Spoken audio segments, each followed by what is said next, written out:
সুপ্রিয় দর্শক, আমাদের গল্পে আপনাকে স্বাগতম। আজকে আমি তৃতীয় বিশ্বের নিম্ন মধ্যবিত্তর একটি মেয়ের গল্প শোনাবো, যে কিনা অনেক ভালো ছাত্রী। এবং আমি আশা করি এই গল্পটা শেষ পর্যন্ত শুনলে আপনাদের মনটা ভরে যাবে। তাহলে এখন আমরা গল্পটা শুরু করি। মহল্লার একদম শেষ মাথায় নালার পাশ ঘেঁষে টিনের ছাউনি দেওয়া ছোট্ট ঘরটিতে থাকে রতনদের পরিবার।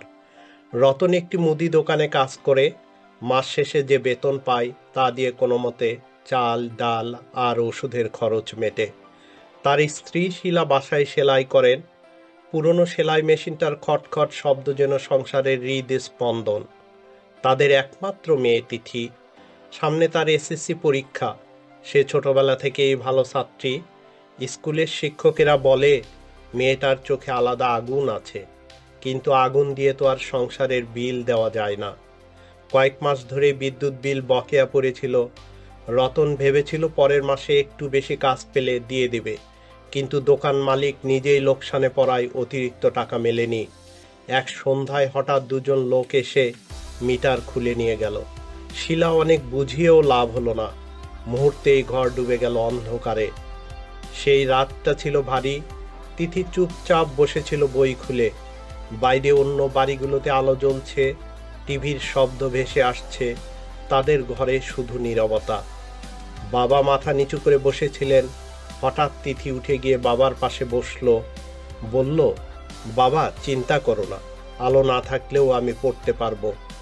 রতনের গলা কেঁপে উঠল, মা, তোর পরীক্ষার সময়টা এমন হলো।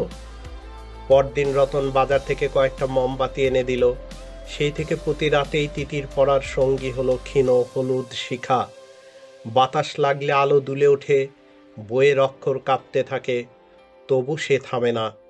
মোম গলে গলে ছোট হয়, কিন্তু তার মনোবল ছোট হয় না। কখনো মোম শেষ হয়ে গেলে সে বারান্দায় গিয়ে রাস্তার বাতির নিচে দাঁড়িয়ে পড়ে। শীতের রাতে কাঁপতে কাঁপতে পড়ছে, গরমের রাতে ঘামে ভিজে গেছে, তবু বই বন্ধ করেনি। প্রতিবেশীরা কেউ কেউ সহানুভূতি দেখিয়েছে, কেউ আবার বলেছে এত কষ্ট করে কি হবে। তিথি শুধু মনে মনে বলেছে, দেখবেন হবে। পরীক্ষার দিনগুলো কেটে গেল। ফল প্রকাশের দিন সকাল থেকে পুরো পরিবার অস্থির। স্কুলে গিয়ে নোটিশ বোর্ডের সামনে ভিড়। তিথির হাত কাঁপছিল। হঠাৎ তার এক বান্ধবী চিৎকার করে উঠল, তিথি, তুই GPA 5, তুই আমাদের স্কুলের সেরা। মুহূর্তে সব শব্দ স্তব্ধ হয়ে গেল তার কানে। চোখ ঝাপসা হয়ে এলো। বাড়ি ফিরে বাবার গলায় ঝাঁপিয়ে পড়ল। শিলা মেয়েকে জড়িয়ে ধরে কাঁদতে লাগলেন। অন্ধকার ঘরটা সেদিন সবচেয়ে উজ্জ্বল মনে হলো। খবর দ্রুত ছড়িয়ে পড়ল পুরো মহল্লায়। শিক্ষকরা এলেন, প্রতিবেশীরা মিষ্টি নিয়ে এলেন। স্কুলের প্রধান শিক্ষক উদ্যোগ নিয়ে এলাকার মানুষদের সাহায্যে রতনদের বকেয়া বিদ্যুৎ বিল পরিশোধ করলেন। কয়েকদিন পর যখন আবার সুইচ চাপতেই ঘরে আলো জ্বলে উঠল, তিথি কিছুক্ষণ তাকিয়ে রইল সেই বাল্বের দিকে। তার মনে হলো এই আলো শুধু বিদ্যুতের নয়, এই আলো তার পরিশ্রমের, তার অদম্য ইচ্ছার। মোমবাতির ক্ষীণ শিখা থেকেই যে ভবিষ্যতের সূর্য জ্বলে উঠতে পারে, তিথি তার জীবন্ত প্রমাণ হয়ে রইল।